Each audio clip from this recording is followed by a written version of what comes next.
Is your monster complete? Triskelion asked dryly. Certainly the thing in the bell jar had grown to perhaps twice its original size, large enough now that he doubted it would fit through the cell's neck, in the unlikely event he should ever want to extract it. Or extract it whole, anyways. He would have plenty he could do with parts and pieces in the fullness of time. The lumpen thing stared angrily out at him, one slab-like hand resting on the transparent wall of its prison. It had several arms now. The processes Dr. Tiesling had set in motion had triggered the same processes usually active in a growing fetus, so that the subject, Neem, Tiesling called it, had undergone a growth, a riotous growth, a growth of duplication. Not just bone and muscle mass. There were little vestigial limbs, and one of its main arms has split into two at the elbow, fingers twitching and curling in concert. Its head had begun the same kind of division, he noted with distance and distaste, but stopped partway. 3 eyes stared out at him, one human and blue, the other two yellow and devoid of pupil. The procedure had prompted the thing's metabolism to sprout plenty of features, derived entirely from its alien heritage.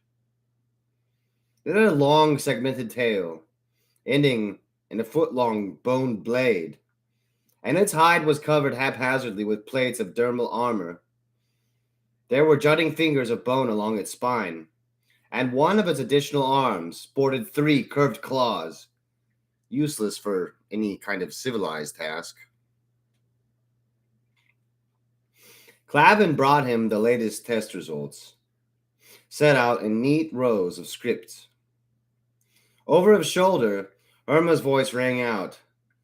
Physical resilience of the subject has increased by 14% since previous sampling. It has exceeded expectations, Gamut. Quiet. Triskelion surveyed the monstrosity, reflecting that not all the ways those expectations had been exceeded had been positive.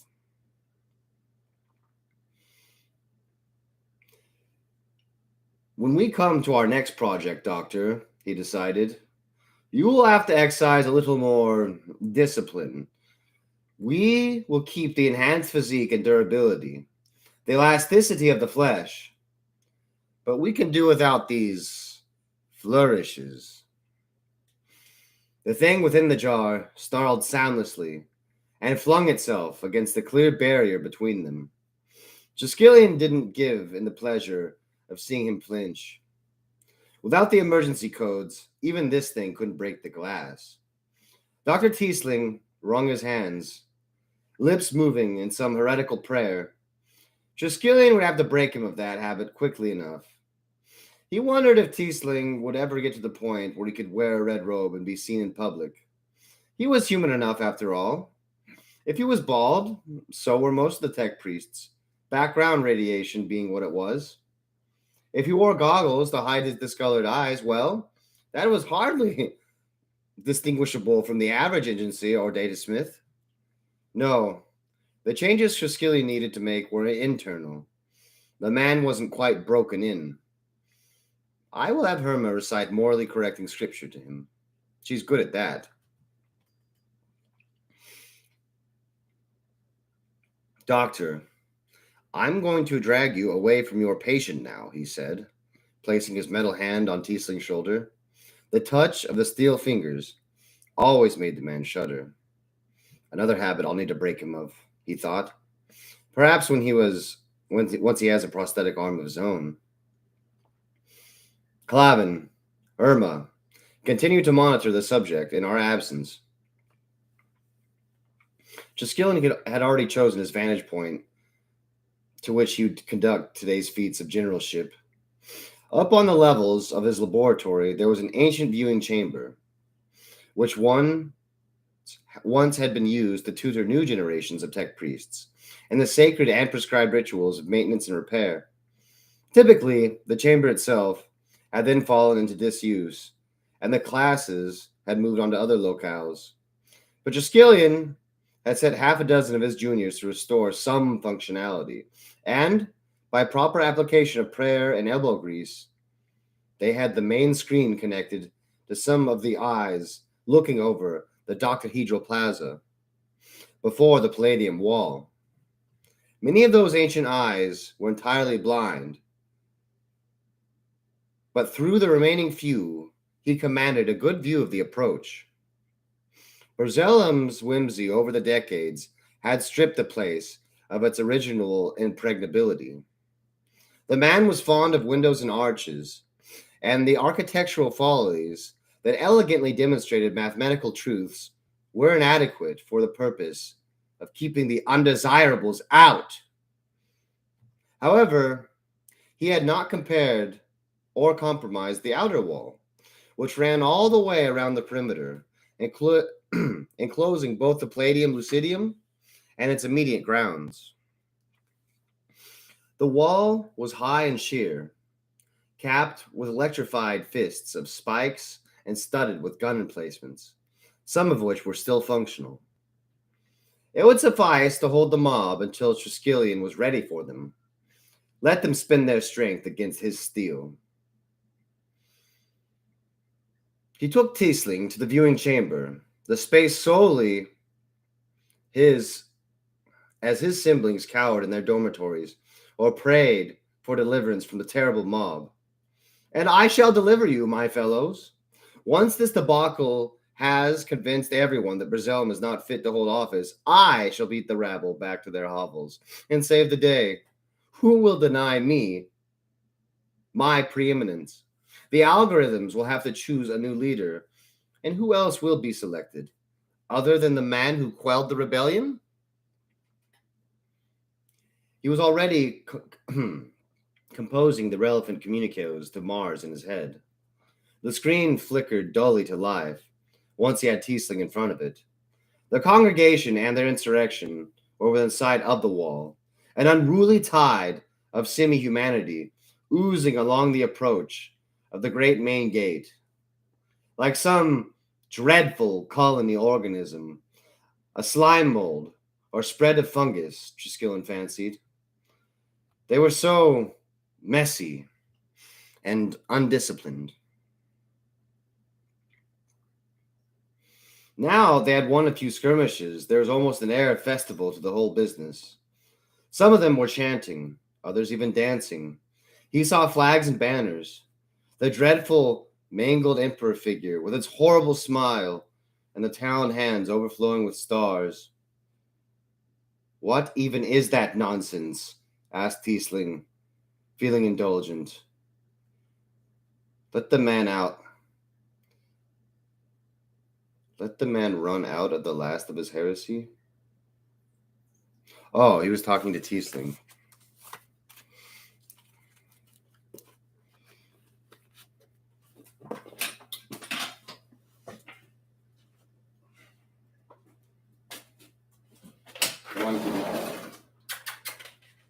Let's go.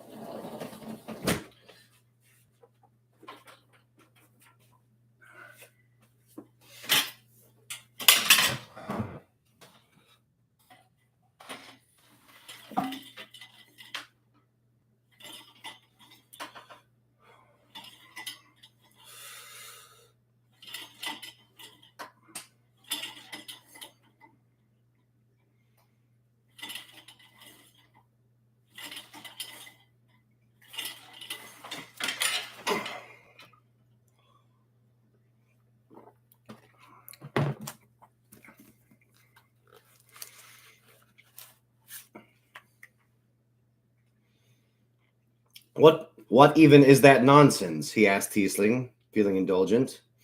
Let the man run out of his last heresy. It is the many-handed one. It is the many-handed one, Tiesling's thin voice whispered. He will come for us with his 1,000 offspring. His 100 hands will clasp us to him. He will take us with him when he flies between the stars, and we will live forever. His voice trembled. as he looked on the great mass of his kin, close to tears. Will you indeed?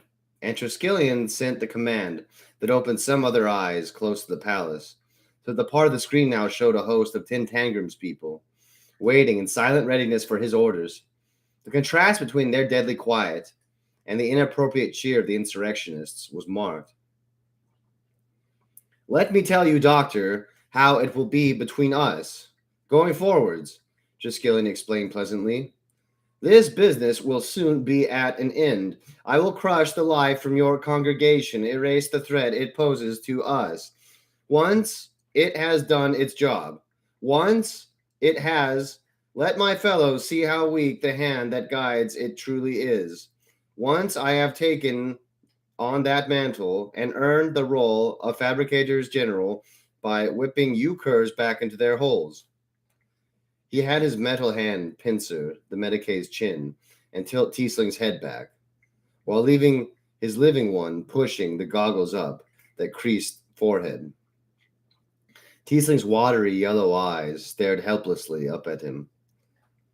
Do not despair, Triskelion told him. You will have your immortality. He permitted himself a smile. He would not go the way of Brazellum, with self-gratifying jokes and giggling. But he felt as if he was owed a modest smile after all his hard work.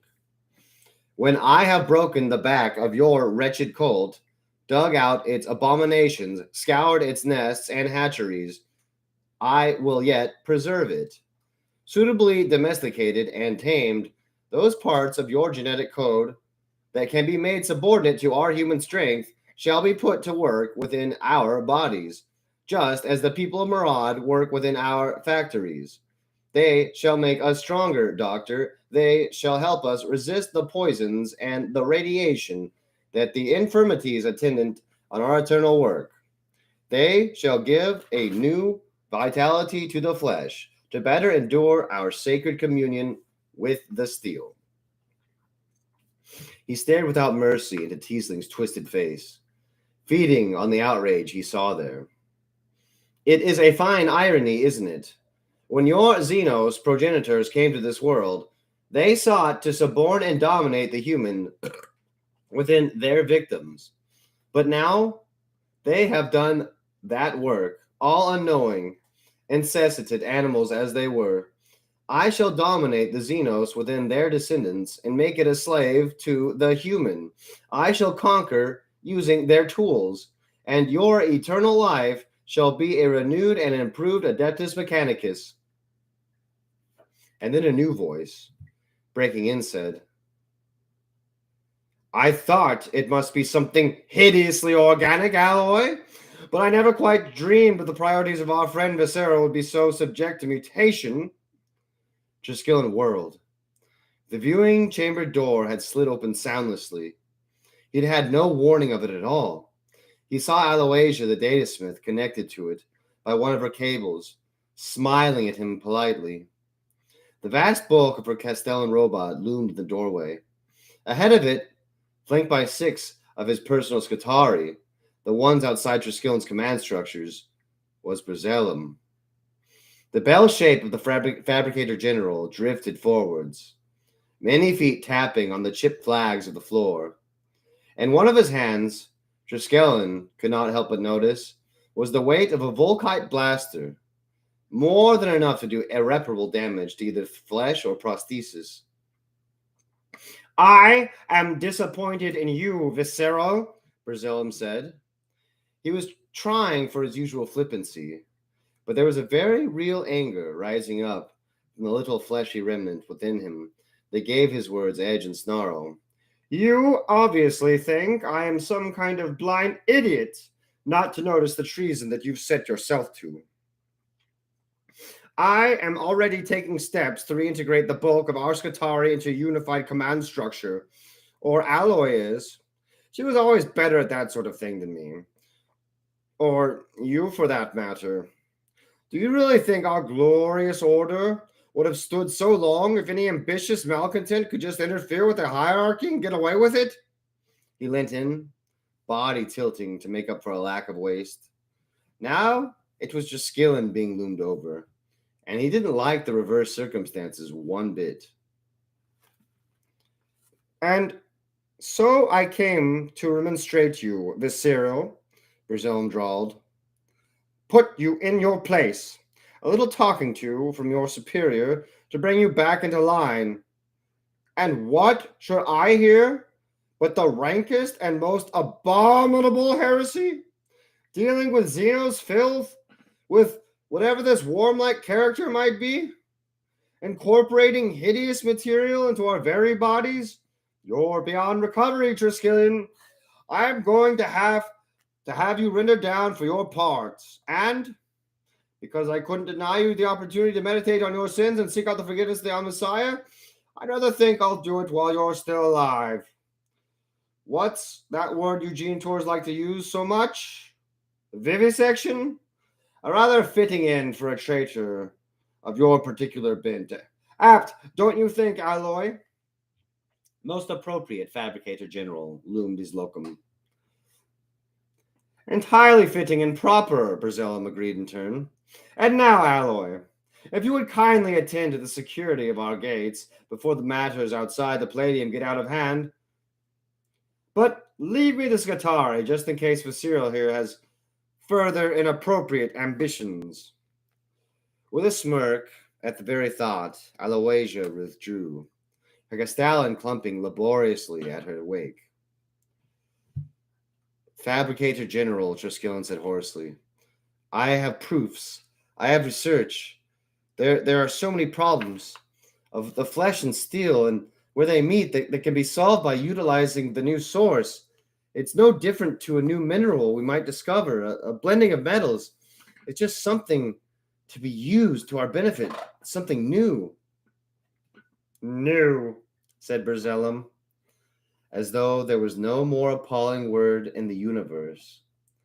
We don't want your new Visceral. We are an institution built on tradition and reverence of all of our generations. Back to the thirst. If we had been intended to use this new of yours, the Omnissiah would have provided us with the appropriate manuals and rituals. It is a filthy deviance, and I won't have it. His body jerked back. His head turned to the screen behind Triskelion. Is that supposed to be happening? Triskelion risked one glance. Seeing the square before the Palladium was in chaos, filled with the banners and bodies of the protesters. There was sporadic fire coming from the various gun ports and emplacements of the wall itself, but the crowd wasn't dispersing, and there were big rock grinder vehicles being moved in along the side streets. He should be sending Tin Tangram's people in now, if only Brazillum hadn't. Are they? The Fabricator General inquired, his voice abruptly timorous. Are they going through the gates? Triskelion couldn't tell if they were or not, but Brazillum's attention was entirely on the screen, and it was abundantly evident that he himself had nothing to lose. With a hiss that encapsulated years and years of loathing for his superior, he lunged forwards. Wow, an entire chapter of soliloquies and monologues. Nothing but ambition and counter-ambition. It's, I don't know.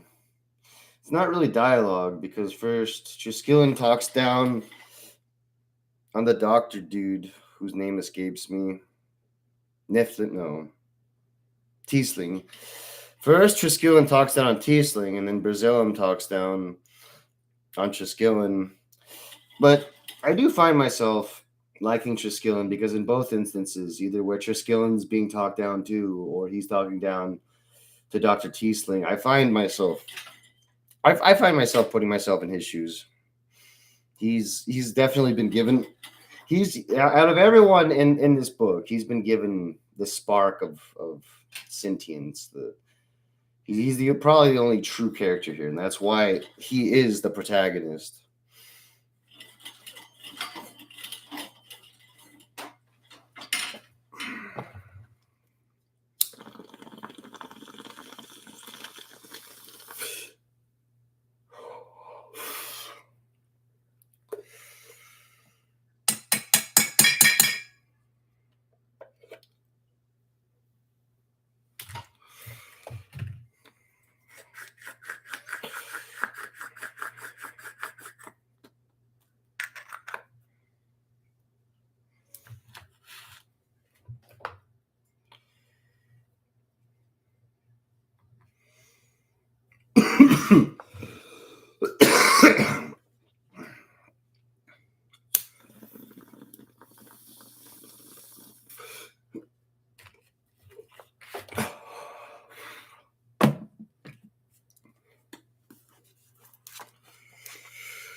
Davian had found a side gate. Sure enough, a tiny sliver of a portal she could barely fit through, its original purpose being lost. It was set around with prohibitions and locks, but she patiently adjusted the frequencies of her electus until she was broadcasting the correct authorities, and the ancient portal ground its way open. Then it was a rapid turn across the grounds to the Palladium itself. Nobody was about, and the priests' dormitories and chapels stood silent, all ritual abandoned. She heard the shrill whistle of engines building up ahead, pressure that would have been tapped by antique custom, and the crackle and pop of untinted fuses. The priests had fled to their stronghold. Every window seemed to throng with anxious, red-crowded heads as the tech priests stared out. The thunder of the insurrection was growing in the air. With Sakiri in tow, there was no way she could simply walk into the front door, or perhaps any door, but that wasn't going to be a problem. She circled the great edifice's angled walls, hunting out old ways she'd used many times before. Most of the Palladium clerks knew how to get in and out while evading the eyes of their masters. Some sixth sense twitched at her shoulder blade, or perhaps she caught a flash of red from the corner of her eye. She found herself looking between the moldering archive and novice's dormitory, at the end of which was a cloister-lined quad, quiet and used for the empty meditations of the tech priests. They were not using it now. It was full of people, nonetheless, standing motionless and upright, waiting. More Scutari she saw, but now the fabricators general's pristine polished toy soldiers and their perfectly tailored uniforms. These were the returning Scutari from the ships in orbit. She was seeing weapons that had been used on far worlds, held still and ready, and the flesh and metal hands of those who still employed them, waiting for their moment to strike. She ran back to Sakiri and told her, "Should we warn the others?" Sakiri regarded her without expression. We have our part to play, girl. We can serve best by having those gates open. But have faith, child. The many-handed emperor will not reward us if we doubt. His angels will not come for us unless we lift our voices with certainty.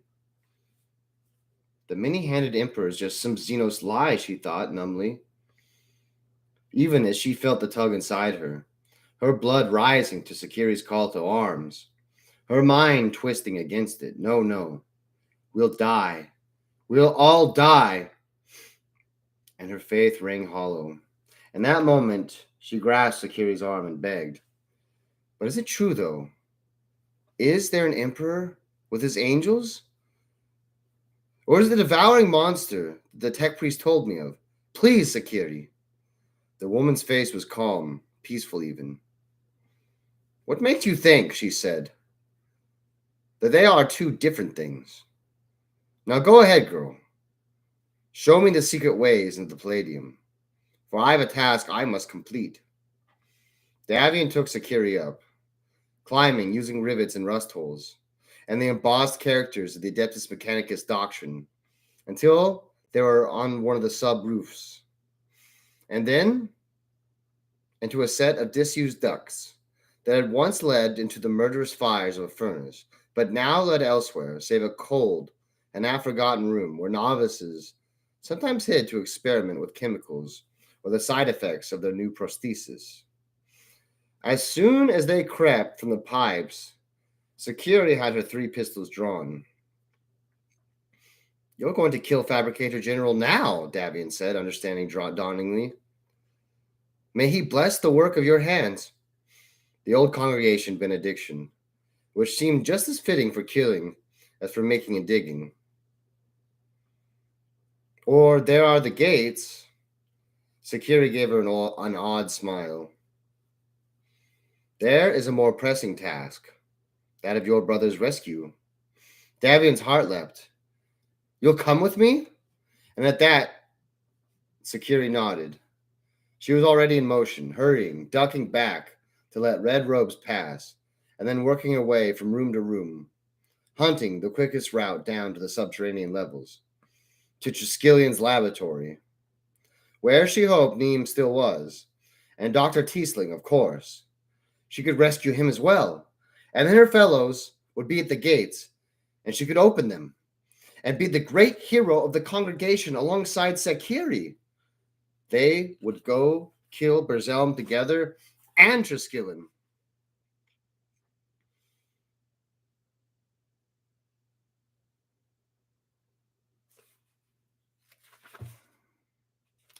And Triskelion would do what he would do. She thought of those silent sentinels massed outside, ready to step in. But I have faith, she reminded herself, clutching for it.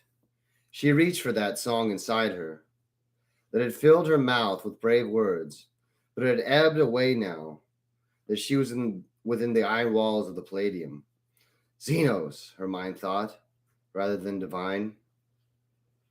And if they were just the spawn of some alien thing, what did that make their destiny? But by then, they were approaching the doors of the laboratory. That was as far as her plan had gone, of course, because Triskelion didn't even allow the tech priests in there. And she had no code or calculation that could open the doors, nor any path that would let her creep to the walls to get inside. Except someone had already done that for her. The doors had been peeled open. That was her only conclusion on witnessing the damage. She could see the imprints of vast fingers that had been prized between them and pulled them apart. Knowing the tech priest as she did, she reckoned it must have been one of the Castellans, the hulking robots whose mechanical strength seemed limitless. Inside, there were four Scutari keeping idle watch over the laboratory, guarding the cringing tech priest, who'd been Triskelian's helper, along with a trolley-mounted head he towed around behind him. There was no sign of Dr. Tiesling or Triskelion himself, but Neem's bulk, larger than she'd seen him last, still squatted in its glass prison. Davian opened her mouth, but Sakiri was already moving. She swept into the violated lab like a storm, pistol speaking a rapid sentence that sent all four Scutari sprawling on the floor.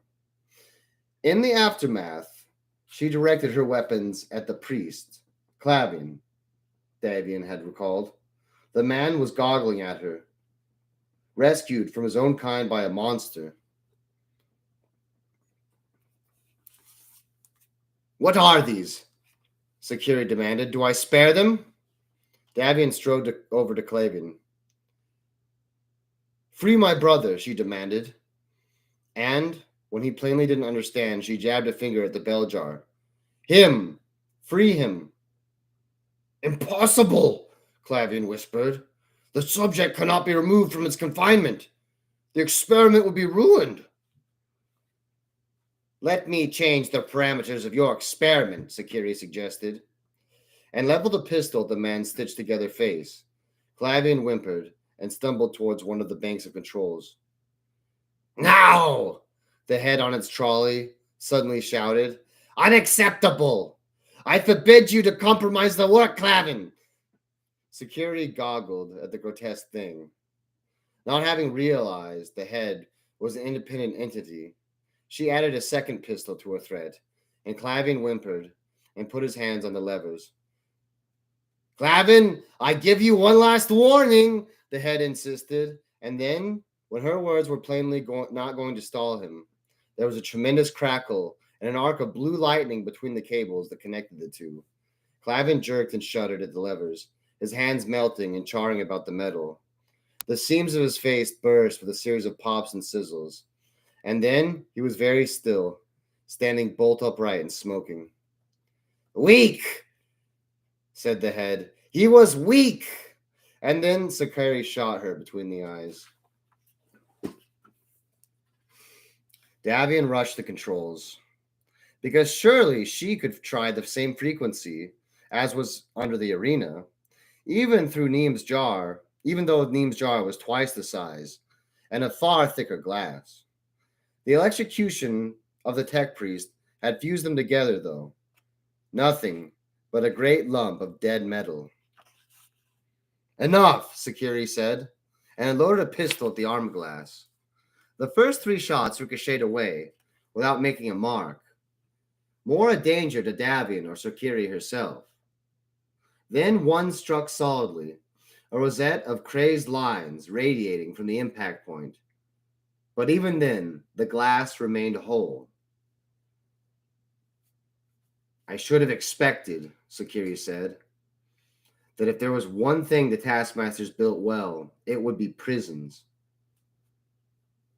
No, there's got to be a way of breaking it, Davian muttered. But then Neem himself stood, bowed by the curve of the jar. He would have been twice the height of a tall man, upright. His shoulders and the great armored muscles of his back were higher than his head. He shifted a spade-fingered hand and touched where Sakiri's shot had marred the armor glass. Davian watched his face. Those achingly familiar features, half doubled, spread too wide, pushed down to make room for the chitinous plates of his forehead. Something flung itself at the glass past him. For a moment, she thought there was some creature in there, like a serpent. But it was the lashing tail that Neem had grown. The spike at its tip was so swift, she only saw it as it rebounded from the inside of the jar and left its own scar.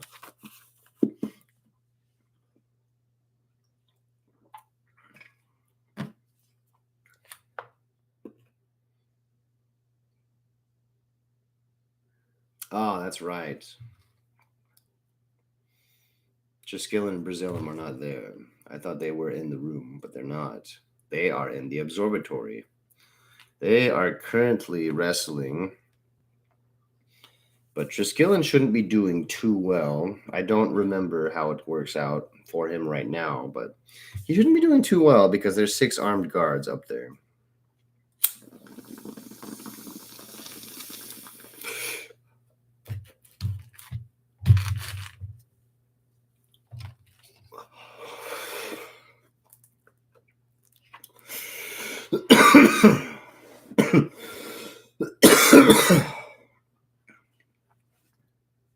The spike at its tip was so swift, she only saw it as it rebounded from the inside of the jar. It left its own scar. Neem examined the mark carefully. 3 eyes, all moving slightly out of sync. One of them met her gaze. She knew that look, no matter what changes Dr. Tiesling had made of him. It was a stubborn brother, she remembered, who would have never been taught. It would always have to do things his own way. She placed a hand on the jar's side, a foot braced behind him, a hooked talon where the bullet's rose had bloomed. She saw the muscles shift and bulge, ripping its leathery hide and deforming the plates of its carapace. Impossible, she knew. Even the little damage they'd inflicted. This was a prison of the Taskmasters. And like Sakiri said, a new crack leapt between the bullet scar and the mark that Neem's tail had made. His face was screwed up like a dreadful malformed fist. She saw his mouth open, howling out his anger and frustration. Another 3 white lines across the glass. Sakiri grabbed Davian's shoulder and hauled her back. The jar exploded outwards, jagged chunks of inches-thick glass, scything across the floor of the laboratory, doing further violence to the bodies of the fallen Skitarii. Neem lumbered free. Davian stood in his shadow. He had been changed even before Triskelion had taken him. He had been on the road to monsterhood, to save him from the wasting disease that had been eating him alive. An experiment, an offering to the Emperor. All she had known was that he would have died otherwise, and that was the will of the many-handed one. She hadn't understood that this would have been the result. He stood upright now, as the whole laboratory seemed too small to contain him. An animal grunting came from within each heavy breath. All symmetry was gone from his shape. The new muscle mass and alien tissue sprouting and expanding each organ and limb to its own schedule. His face was a horror of uncontrolled division and growth. Neem, she whispered. Jerv. Despite his changed body, their kinship spoke to her, telling her that Teesling's menstruations had not deformed or lessened him. They had brought him towards something higher, half human, half divine. And things that are caught halfway in their progression to perfection must always seem strange. This is what it means to be us, she thought. What we always know and love our own. If that is Xenos, then how lonely and cold it is to be human. And she ran forwards and threw her arms around him and hunkered down to his knees, gathering her carefully to his vast embrace. Outside, they were fighting and dying, but right then she'd won. Neem was alive and free. They were reunited. Nothing else mattered. That's good, Sakiri's ragged voice broke in, but we have some gates to open if our comrades are to reach the Palladium. Neem made a questioning sound, squinting at Sakiri, as though he had to work hard to process words. It's the day, Davian told him. We've risen against the Hollowmen, and, well, she knew it was a trap. She thought, we have to hope this trap cannot hold us. We have to hope we can beat not only the priesthood, but also the puppeteer Triskelion, or we're lost, were her thoughts. You understand, Neem? She looked into that face, wondering what his mind was like, and whether understanding was even something he was capable of. Us. He was having difficulty moving his jaw, getting the words out. But she heard a yes in there somewhere. Devin! A spasm of frustration. Devin! And then something else. Something he was desperate to communicate, but which she couldn't understand. Later, she told him. We'll have all the time later.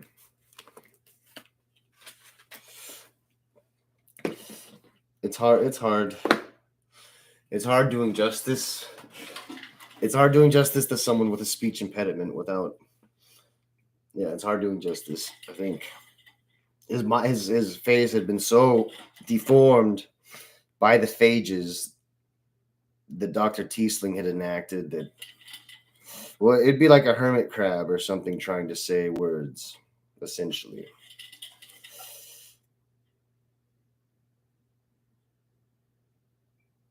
But there is. I've been manipulated before, and this definitely reminds me of that, of just being used. You know, he's trying to communicate with Davian, and she's just going to use him like a wrecking ball right now.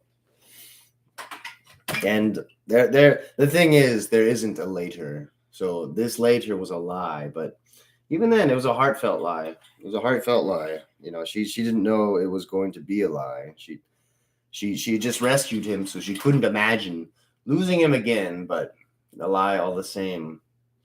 A lie all the same that he just played into because he believed, and she believed it too. A community lie.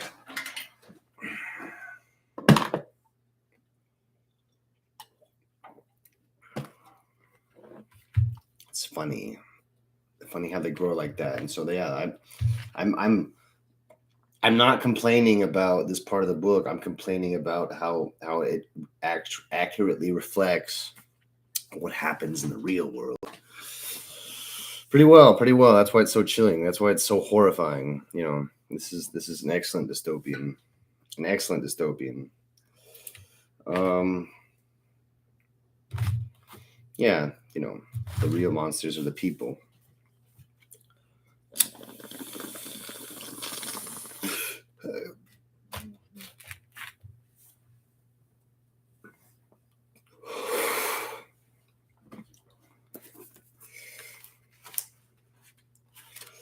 Moving through the palace with Neem lacked the subtlety of the earlier infiltration.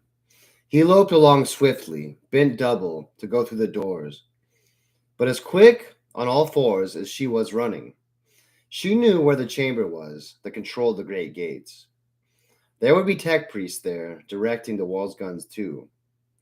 It was a high ceiling, dimly lit place, a cylinder of a chamber, rising 3 stories up into the Palladium's convoluted architecture.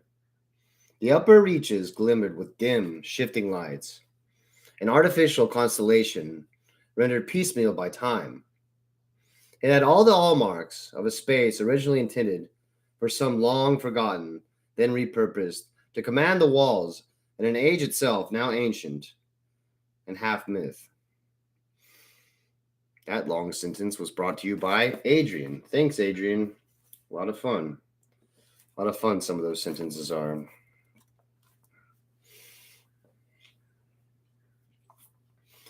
It had all the hallmarks of a space originally intended for some long forgotten. Ah, that's why none of it made sense. That was on me, maybe. Intended for some role long forgotten, then repurposed to command the walls in an age itself now ancient and half myth. The actual control interfaces, all those levers and switches, were bolted onto walls haphazardly, trailing cables and conduits snaking across the floor.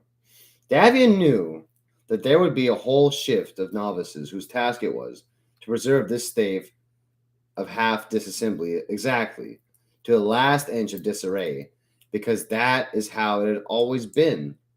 There would be M's and rectals unique to this one room, their meaning rubbed away into gibberish by generations of mindless repetition. They are so frightened by change, she thought. We will give them change. And of course, there were Scutari here. Some worked the guns, bent over to squint over the tiny windows that gave them a view outside the walls. Others were just standing to watch over the priests. They were not the veterans she'd seen outside, but their carbines would kill just as easily. But she had security on her side, of course, and she had Neem. How are the gates open? Security asked her. There was a great wheel on the far side of the room, up on the gantry.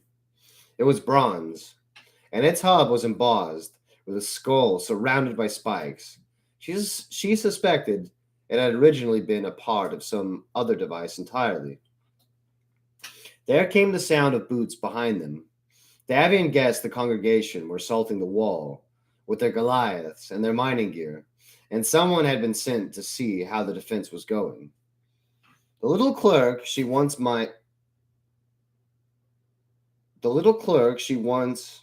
was might have pulled back, waiting for some better moment that may never come. My goodness. My goodness.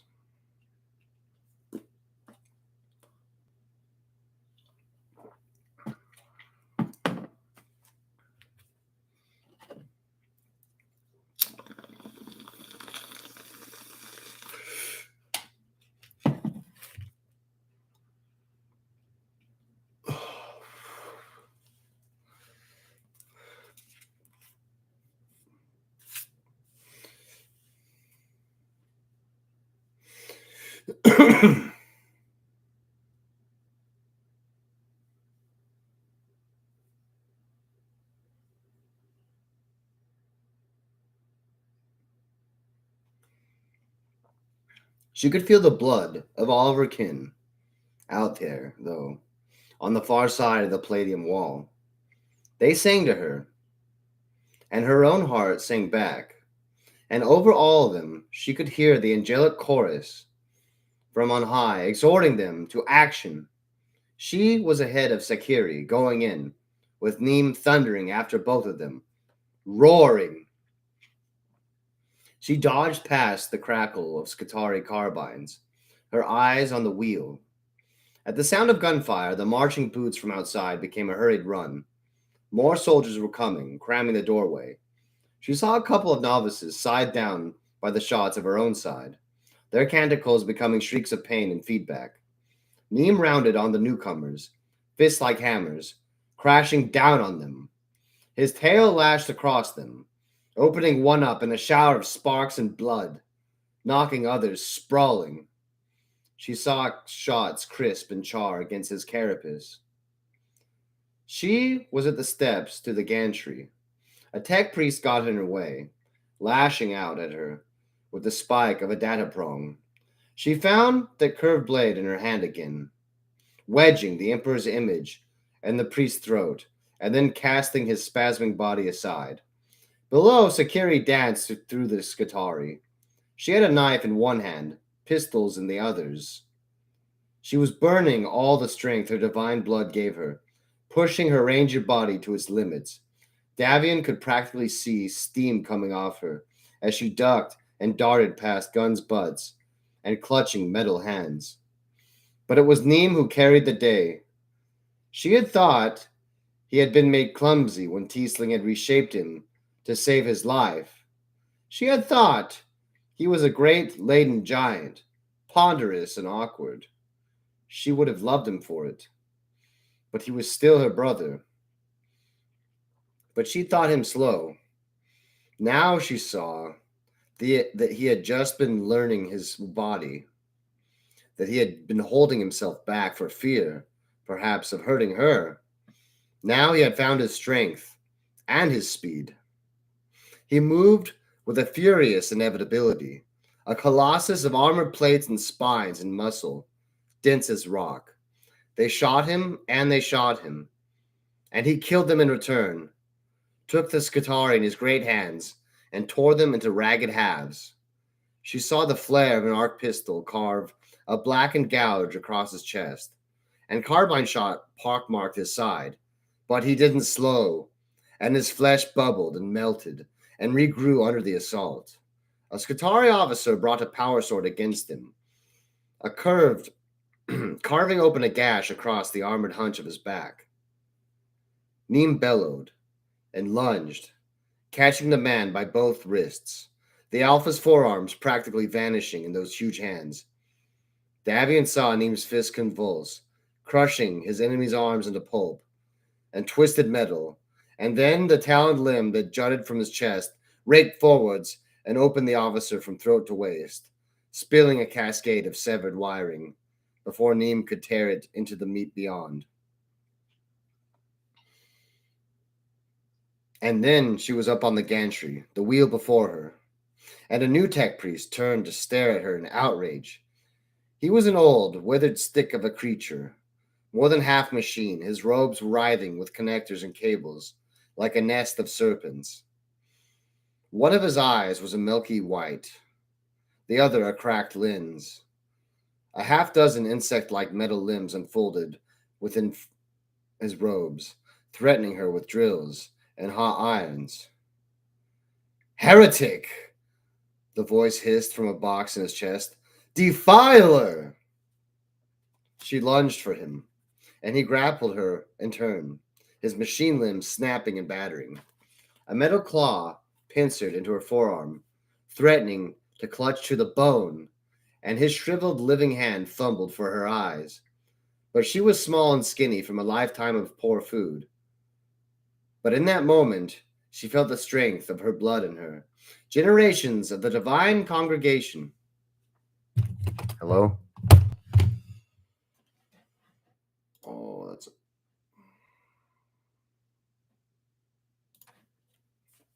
I think that was a funny check.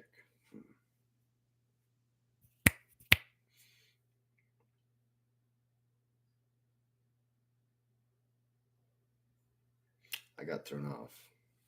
Just like Cusco.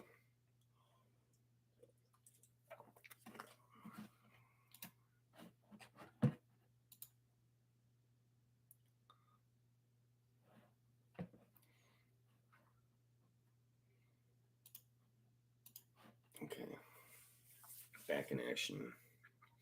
Just cheesing a little bit to regain my focus.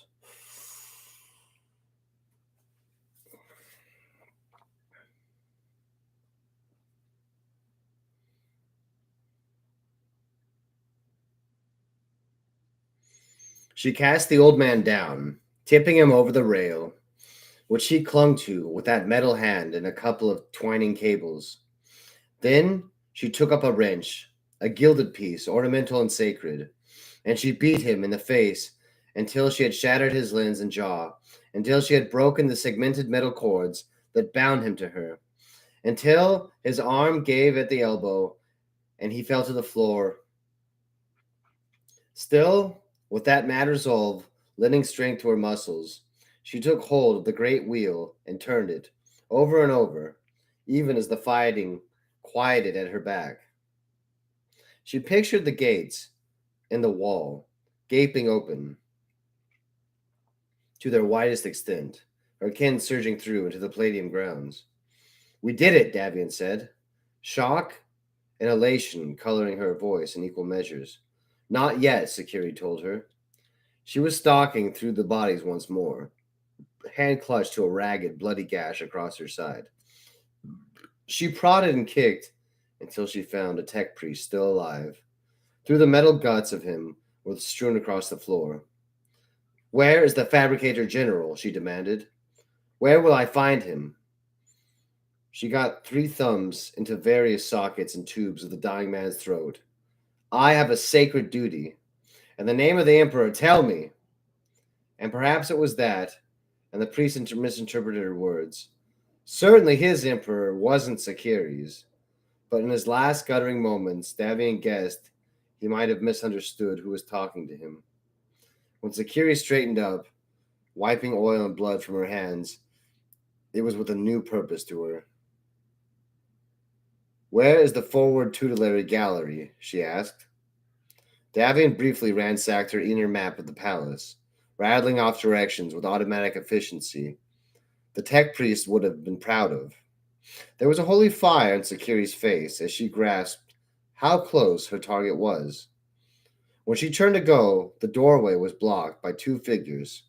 One was a slender tech priest that Davian recognized as the Fabricator General's locum, Aloysia. The other, putting them all in its shadow, was the massive frame of her constant companion, the Castellan. "No," Sakiri hissed. "No more distractions." Her sharp teeth were barred, and her skin was waxy pale. Davian abruptly saw how her wounds were already sapping her, on top of the abuse and mistreatment of her captivity. She was spending the last of her strength, desperate to carry out her final mission. Aloysia was staring aghast at the carnage she discovered, but a moment later she spoke the word of command to the Castellans, and the Castellan's stance changed from plodding stomp to thunderous charge. Sakiri vaulted aside, her pistol shot scattering from the robot's armor. And though she was faster, she was tiring, and the machine was indefatigable. My goodness. Pacing. Pacing is something that I could improve on, and it's not just with reading, it's all things in life. I used to run. Running was something I did. And it's kind of fun running with a lot of people. There's a certain it's like being horses or some shit. It's kind of cool. There's some sort of social thing that happens. It's different than I guess that's just why it's cool. It's just different than really anything else, and that's kind of why running was fun. But even then, I wasn't good at pacing myself. And pacing is just something that really can strengthen every single aspect of one's being. But that comes with discipline. Discipline is the first step to being able to pace oneself, I think. And probably the first step to discipline would be consistency. But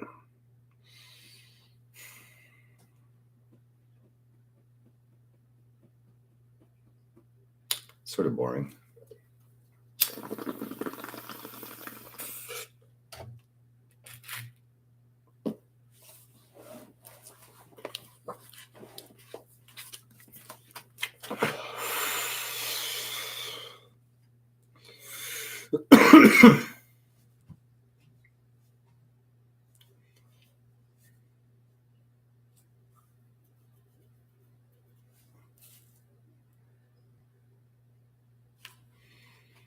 Yeah. Okay.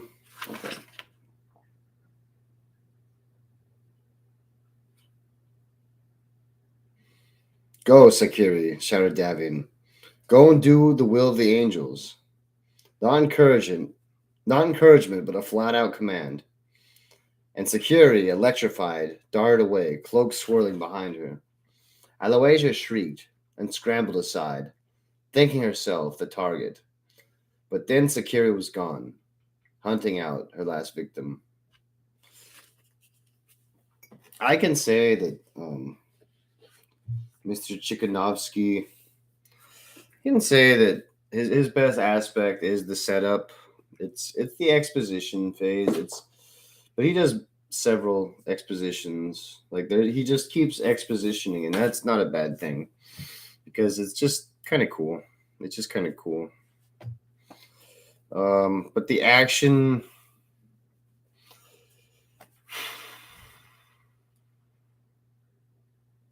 ironically, the most ironic thing about like a Warhammer novel, right, is the actual war parts of it are just pell mell. I mean, it's there's only like there's only like so like there's only so much heart pumping action you can get out of pages on a book. Like I like reading, but it doesn't. I'm not gonna like sit here like sweating like during an action scene, like like it just like but like what makes it interesting is the setup. It's the stakes at hand. Okay, and I guess that's drama. It's the drama behind it. And that's done with a nice balance of dialogue and showing. I've seen now that the dialogue's funner when I read it out loud, but the showing is better when I read it to myself for sure. This book it reads way differently out loud and then just on the page, I think. Um yeah, just like the action is just kind of mechanical, it seems at some points. Things are just happen too clearly at some like he does a good job when it's the big battle, I think, of giving an awesome picture. Like he just gives these little snippets and then you get to paint the whole picture like that, and they're not nothing's too overbearing.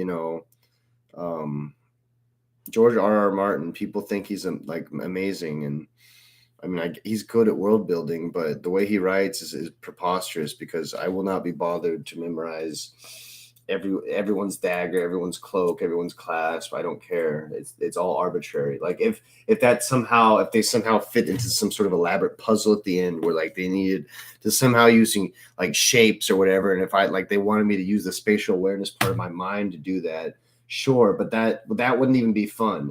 That would just be way too much work for me that I wouldn't even be willing. I would just skip that paragraph if they're trying to beg the question of me. So no, I don't like an overload of details, and that's what Mr.